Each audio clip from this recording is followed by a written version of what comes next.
One thing that I wanted to ask about, just briefly, because we did talk about the finishing gravity, and as we know that is in so many ways is built into the mash. What kind of mash schedule does a beer like that see? I would kind of assume it's a little bit on the cooler side as opposed to the hotter side. Mm-hmm. Yeah. Yeah. So we still do single infusion, just like all of our beers.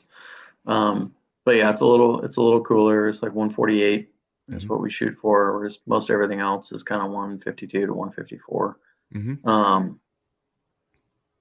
But with how modified malts are these days, the whole step mashing and decoction and that whole thing really isn't as relevant as it used to be.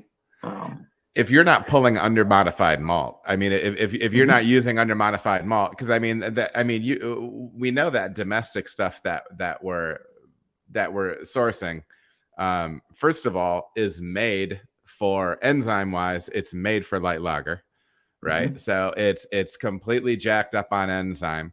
Probably, I mean, we used to joke around about it, but I mean, by the time you get that thing all the way into the mash tun, or whatever your dough and vessel is, you snap your fingers, and probably most of that stuff is converted. I mean, it happens pretty darn fast. You know really what does. I mean? Yeah. It really does. So it is one of those things. But if you are sourcing an under modified domestic malt or European grown malt, that stuff comes into play much more. Definitely.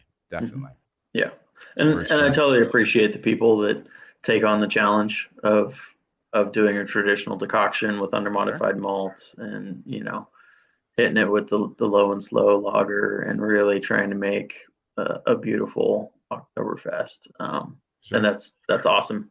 I think it's great when people do that and do it well. Sure. But you can also make very, very tasty beer without that. Definitely. And just brewer preference, and I think there's a place for everybody with it. Sure.